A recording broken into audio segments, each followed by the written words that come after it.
Assalamualaikum warahmatullahi wabarakatuh. Ya, sekalian, kita lanjutkan lagi materi kita ilmu nasihat at-tarbawi di halqah 5.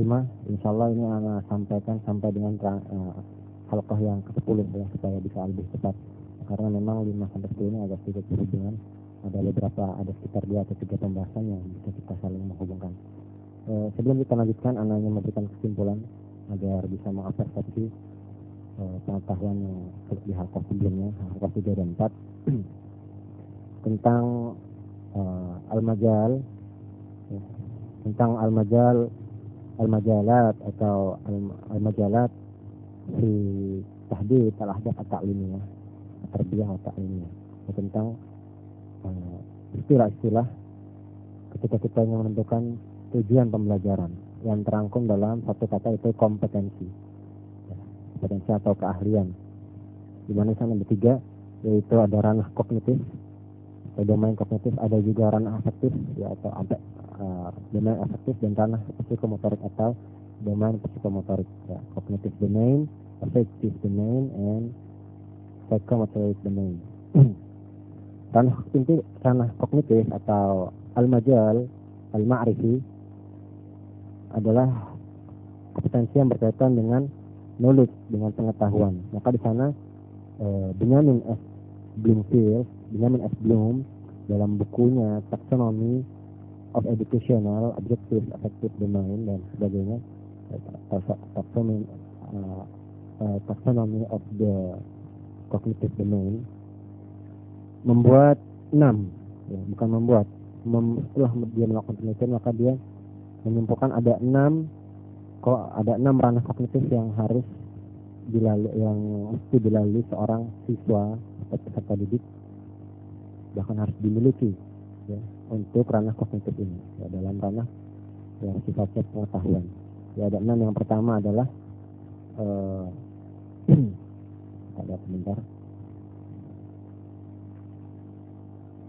yang pertama adalah mustawa al-ma'rifah wa tadzakur, dalam bahasa kita adalah pengetahuan atau knowledge.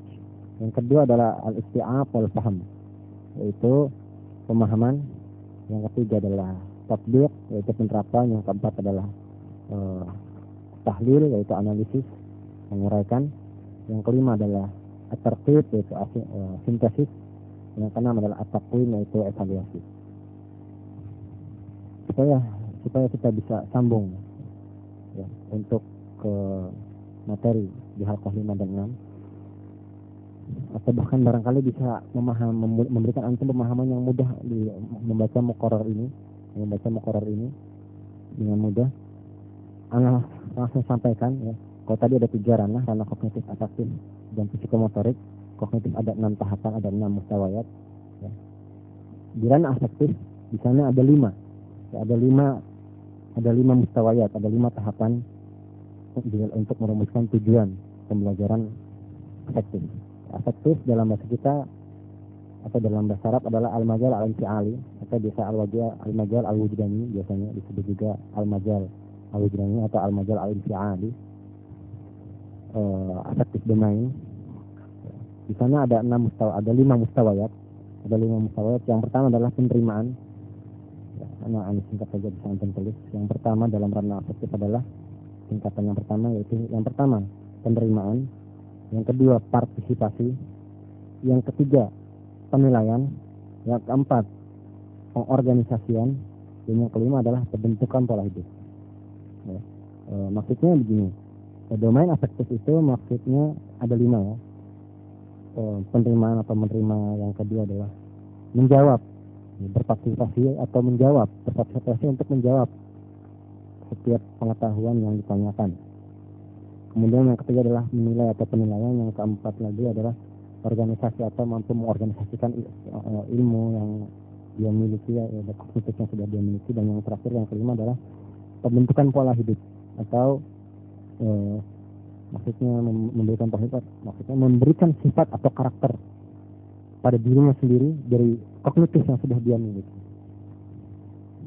Kognitif sudah, afektif sudah, psikomotorik, ranah atau domain psikomotorik domain, atau dalam bahasa Arab kita sebut al-majal, al-majalun nafsi al-haraki, al-majalun nafsi al-haraki. Ya. Di sini ada 7 klasifikasi. Ya. Di sini ada 7 klasifikasi. Yang pertama adalah persepsi. Yang pertama adalah persepsi, yang kedua adalah kesiapan, yang ketiga adalah gerakan terbimbing, yang keempat adalah gerakan yang terbiasa, yang kelima adalah gerakan yang kompleks, yang keenam adalah penyesuaian, dan yang ketujuh adalah kreativitas. Ya, Anda ulang dengan sedikit mempermudah. Jadi domain psikomotorik, ranah psikomotorik atau al-majal an-nafsi al-haraki, ya, di dalamnya ada 7 mustawayat, yang terklasifikasi. Ya, ketika kita menentukan tujuan pembelajaran psikomotorik. Yang pertama adalah tadi persepsi atau gerakan refleks. Ya. Persepsi atau bisa kita sebut juga gerakan refleks. Yang kedua adalah kesiapan, ya, atau gerakan dasar. Ya, siap karena dia sudah mengetahui gerakan dasar dan sederhana. Yang ketiga adalah gerakan yang terbimbing. Ya, gerakan yang terbimbing artinya dia memiliki kemampuan menghayati gerakan tersebut dalam bentuk gerakan, gitu ya. Itulah gerakan terbimbing. Yang keempat adalah gerakan yang terbiasa. Ya, dia membiasakan gerakan sehingga dia mampu mengorganisasikan ilmu yang dia miliki, kemudian dia sudah hayati dan dia rangkum dalam satu gerakan. Ya. Dan dia membiasakan hal tersebut, gerakan yang terbiasa. Yang kelima, gerakan yang sudah terampil, ya, yang sudah kompleks, sudah sangat banyak gerakan, dan dia mampu melakukannya dengan baik sehingga dia disebut terampil. Yang keenam adalah dia komunikasi yang ekspresif, ya, mampu berkomunikasi dengan ekspresi, ya, tidak kaku ketika berekspresi, ketika mengungkapkan komunikasinya, ya. Atau dalam kata lain penyesuaian dengan pengetahuan yang dimiliki dan nilai-nilai yang sudah dihayati, dan dia mampu mengungkapkannya dalam bentuk ekspresi, ya, komunikasi ekspresi. Bagaimana berwajah sedih, bagaimana berwajah gembira, bagaimana berwajah serius, ya, bahkan termasuk body language dan gestur gerakan tubuh. Yang terakhir adalah kreativitas dia di dalam ranah psikomotorik. Ya, 3 hal ini insya Allah akan membantu kita memahami tentang bagaimana kita menentukan tujuan pendidikan. Ikhwan sekalian, demikian tadi intermezzo atau mukadimah untuk kita memahami halqah 5 sampai insya Allah sampai ke 10, ya. Materi selanjutnya yang ingin Anda sampaikan adalah tentang, jadi halqah 5 ini akan berbicara tentang psikologi perkembangan. Nah, psikologi perkembangan. Maksudnya psikologi perkembangan adalah perkembangan anak, ya, bukan perkembangan pendidikan, tapi perkembangan usia anak. Ya. Karena di setiap perkembangan anak, di setiap usia anak itu memiliki tahapan sendiri-sendiri dan cara belajar sendiri-sendiri, dan cara bagaimana kita memberikan ilmu itu ke dalam diri anak, ya, untuk menyangkut 3 hal tadi, ya, untuk menyangkut kognitifnya, menyangkut afektifnya, dan menyangkut psikomotoriknya. Ini sekalian, anak permudah saja. Ya. Ini kita lihat di sini di halqah kelima antum akan temukan salah seorang tokoh, kelima ke 6 sampai ke 7 juga ada, sampai ke 8 juga masih ada. Kita lihat dulu, ya, sampai ke 8, 9.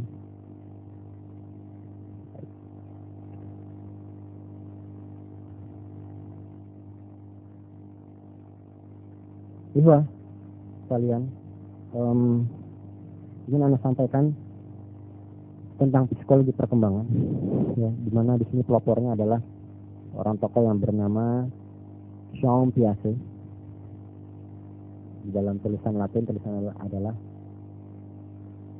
Jean Piaget. Jean Piaget. J-E-A-N-P-I-A-G-E-T. Jean Piaget. Itu tulisan Latin. Ejaan kita dalam bahasa Indonesia. Dalam bahasa Arab, dan kita akan temukan di halaman di halaman 23 itu tulisan jam biaji. Jam biaji. Adapun cara membaca yang berat adalah dengan bahasa Prancis ya sebenarnya, yaitu champ piace, champ piace, champ piace, atau lebih dikenal dengan piace, ya, teori piace. Piace ini memiliki teori tentang psikologi perkembangan, ya, yakni tentang perkembangan anak dan gaya belajarnya. Anda jelaskan sedikit tentang Jean Piaget. Piaget adalah seorang tokoh psikologi pendidikan yang dia adalah termasuk orang yang sangat jenius di masanya, sangat jenius masanya. Nanti Anda lupa tadi ada di halaman berapa, cerita masa kecil Piaget, ya, yang membawa dia kepada spesialisasi di bidang pendidikan anak. Spesialisasi di bidang pendidikan anak. Bentar.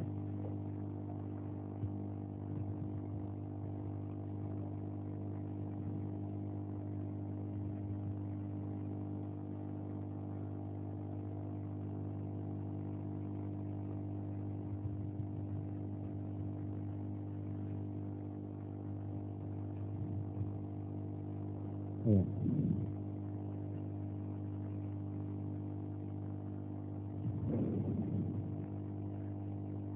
Jangan lupa tempatnya.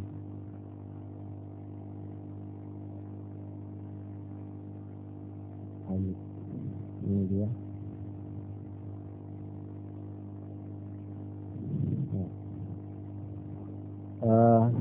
Biasa ini adalah salah satu tokoh teori belajar kognitivisme. Ya, karena dalam psikologi pendidikan itu ada beberapa teori belajar.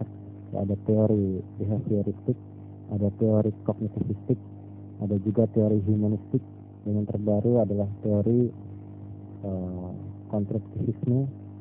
Yang di awal ada misalnya Albinaiyah, itu adalah aliran konstruktivisme.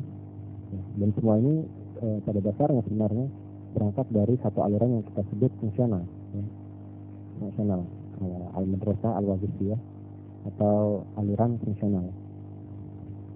Salah satu tokoh Piaget adalah salah satu tokoh pembelajaran teori kognitivisme. Ada Piaget, ada juga nanti James Brunner. Ya. Teori Piaget ini dikenal dengan cognitive development. Ya, dia membagi psikologi perkembangan anak, gaya belajar anak itu menjadi 4 tahap. Ya. 4 tahap. Yang pertama adalah tahap sensori motor. Tahap sensori motor yaitu perkembangan ranah kognitif yang terjadi pada usia 0 sampai 2 tahun. Tahap ini diidentikan dengan kegiatan motorik dan persepsi yang masih sederhana. Yang saya jelaskan, Anda bacakan dulu.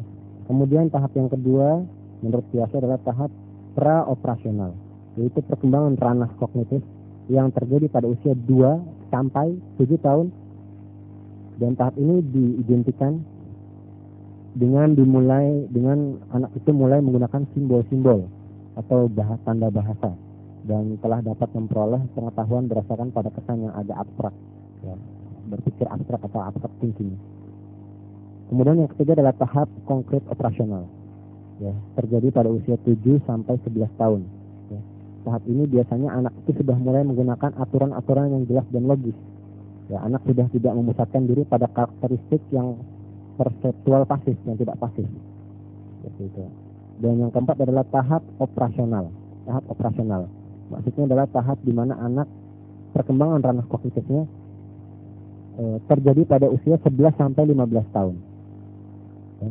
Ciri pokok dari tahap keempat ini adalah, yaitu tahap formal operasional, adalah anak itu sudah mampu berpikir abstrak, sudah sangat mampu berpikir abstrak thinking dan logis dengan menggunakan pola-pola pikir kemungkinan, ya, pola-pola pikir yang dalam bentuk mungkin saja, ya, mungkin kemungkinan, gitu ya. Mungkin seperti ini, mungkin kalau saya seperti ini menjadi seperti ini, ya, itu berpikir abstrak. Di sini anak jelaskan sedikit ya, tentang tahap sensori motorik. Biasanya ini banyak dibahas oleh para praktisi pendidikan PAUD ataupun TK.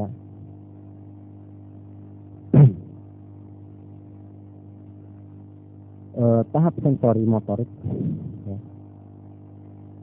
Tahap sensori motor adalah tahap di mana anak membangun kognitifnya ya. Membangun indera 0 sampai 2 tahun ya. Seperti membangun auditorinya ya, menajamkan pendengarannya, kemudian menajamkan olfaktori. Olfaktori itu adalah menajamkan indera perabaannya ya. Dia mulai mencoba merasakan rasa panas, rasa dingin ya. Rasa panas, rasa dingin. Kemudian visualnya juga dia kuatkan pandangannya, kemudian kuatkan gustatorinya, yaitu kekuatan kemampuan untuk melawan gravitasi seperti meloncat dan sebagainya. Karena meloncat itu butuh keterampilan ya. Kelihatannya mudah, tapi bagi anak umur 0 sampai 2 tahun itu tidak mudah karena dia sedang belajar untuk melawan gravitasi. Dia meloncat, ya, berlari. Kemudian juga banyak sih ya sebenarnya melawan gustatori itu adalah cipta rasa. Melawan gravitasi itu adalah vestibular ya. VESTIBULARY. Vestibulari. Vestibulari itu adalah kemampuan melawan gravitasi. Jika kalau gustatori itu maksudnya cipta rasa ya, di mana anak membangkitkan cipta rasanya ya, misalnya bermain balok, anak bermain balok, bermain Lego ya, di sana dia akan mencurahkan segenap kemampuan dia. Apa yang sedang dirasakan dia akan buat. Bermain Lego, dia akan memasang Lego sesuai apa yang dia inginkan, apapun yang dia inginkan ya, apapun bentuknya. Dia tidak tahu bentuk apa yang penting untuk anak kecil ya, karena gustatorinya sedang tumbuh, gustatorinya sedang berkembang, sedang membentuk ya, maka dia mencoba membuat balok, membuat apapun, termasuk menggambar. Maka antum bisa perhatikan ya. Kalau antum ya, anak-anak berikan rahasianya, antum yang melihat perkembangan anak antum di usia 0 sampai 2 tahun, kemudian masuk 2, 3 sampai 4 tahun, menunjukkan rasa caranya adalah antum berikan pensil atau alat tulis dan kertas. Kemudian biarkan anak itu menggunakan pensil itu di atas kertas putih. Nah, antum akan temukan gambar-gambar mereka ya, tidak berpola. Antum berikan tanpa model ya, artinya tanpa ada contoh yang harus digambar, asal saja. Nah, bersama. Kemudian yang esok harinya antum coba ya, ketika antum memberikan pensil, biarkan anak itu bereksplorasi dengan pensil dan kertasnya sekitar 2 atau 3 jam. Untuk hari antum coba lagi, tapi dengan antum memberikan model sambil berbicara kepada anak antum. Antum memberikan model, misalnya membuat bangun datar, membuat kotak ya. Antum mencarikan misalnya kotak tapi bentuknya kotak ya. Antum gambarkan saja di kertas kotak biasa ya, persegi 4. Buat saja biasa persegi 4. Mengatakan jadi menggambar ini ya, meniru. Antum melihat dia kan tidak menemukan pola. Antum latih itu terus agar berkembang bisa, cipta rasanya berkembang. Sambil antum tetap memberikan permainan balok dan Lego dan sebagainya. Nanti ya, kertas kita menghindar. Antum perhatikan perkembangan dia nanti di 3-4 tahun. Berikan hal yang sama. Kertas putih tanpa model dan kertas putih dengan model. Sambil dengan bimbingan terus antum arahkan. Antum bandingkan gambar dia di usia 2 tahun dengan usia di 3 tahun, usia 4 tahun, dan usia di 5 tahun. Antum simpan. Antum bandingkan. Antum akan tahu bagaimana perkembangan anak antum. Dari mulai yang tidak ada modelnya, tidak ada modelnya, garis dan sebagainya. Di usia 4 tahun, sekitar 4 tahun ya, ketika antum memberikan model ya, kotak, dia sudah mulai bisa menggambar kotak walaupun tidak rapi. Tapi di saat antum akan dapatkan di umur usia 3 tahun, biasanya 3 masuk umur 4 tahun, masih usia 3 tahun itu sudah mulai masuk umur 4 tahun. Antum akan dapatkan ketika dia menggambar kotak atau menggambar apapun yang sudah dijadikan model, ada modelnya di depan. Anak ini sudah mulai kreatif ya. Kotaknya itu dia akan beri, misalnya dia berikan titik. Dia akan mulai berpikir, kalau saya berikan ini jadi apa ini kotak? Saya berikan bulat, saya berikan garis, itu menjadi seperti orang. Saya berikan, dia akan kreatif. Di usia 5 tahun dia sudah mulai agak logis ya. mulai mengikuti prosedur pembuatannya. Dia akan mulai insya Allah antum akan dapatkan seperti itu. Di situ antum bisa memperhatikan perkembangan anak antum. Ya. Nah, kemudian di tahap yang kedua, menurut saya tahap pra-operasional. Ya.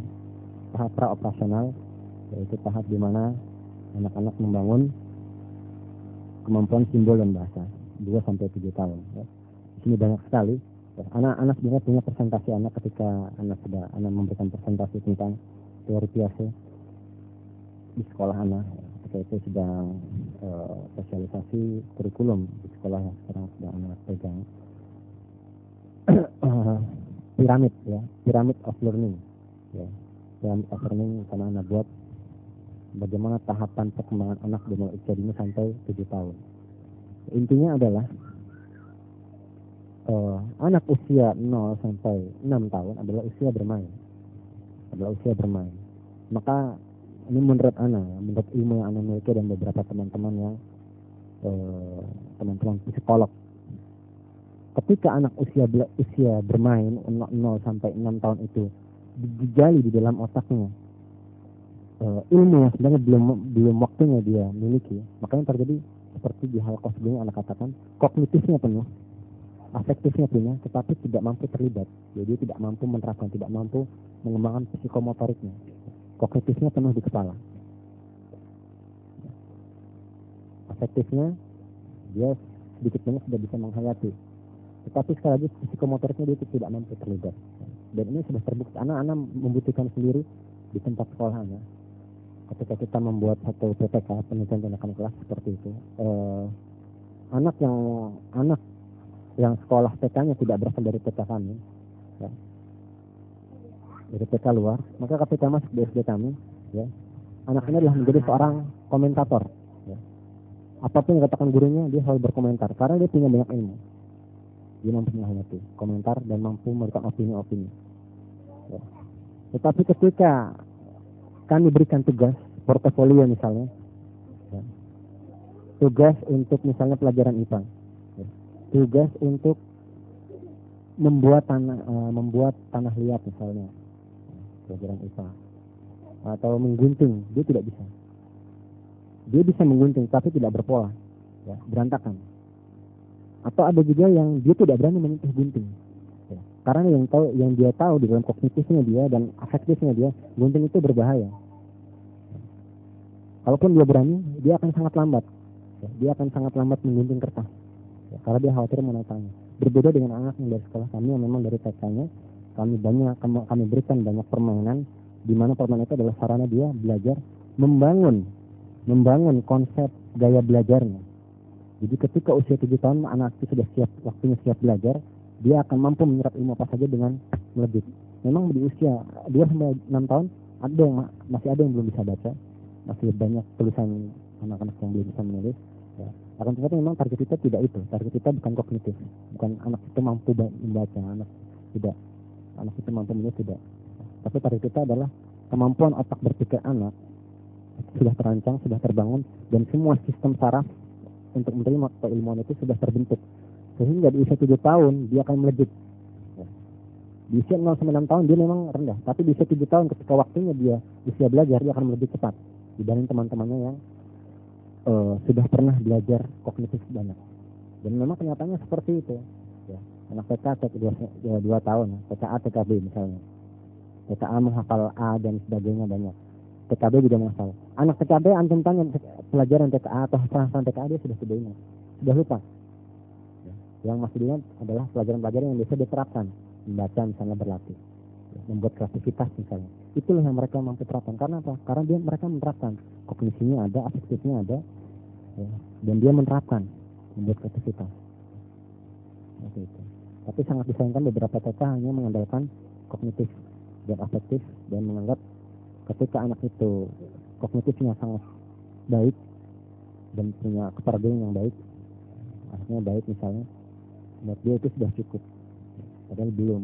Menurut kami itu belum cukup. Karena anak itu juga harus terlibat. Anak harus terlibat. Berapa banyak pemimpin negeri kita, para pejabat kita, orang pintar, lulusan luar negeri, artinya keilmuannya banyak, kognitifnya luar biasa, tingkat tinggi, mampu menganalisis. mampu mengevaluasi, mampu mengkritik. Ya. Akan tetapi juga psikomotoriknya bagus, tapi karena afektifnya tidak terbangun. Kalau tadi psikomotorik yang tidak terbangun, sekarang afektif yang tidak terbangun, sering terlibat. Maka pejabat ini ketika tidak memiliki afektif, tidak mampu menghayati nilai-nilai ilmu yang dia miliki, yang terjadi adalah dia korupsi, dia pelesiran, karena masa kecilnya tidak bahagia. Orang tuanya selalu memaksakan dia untuk belajar. Baik ikhwan, cukupkan dulu sampai di sini. Nanti insya Allah kita lanjutkan lagi di pertemuan selanjutnya, masih di halqah 5 sampai 10. Syukran.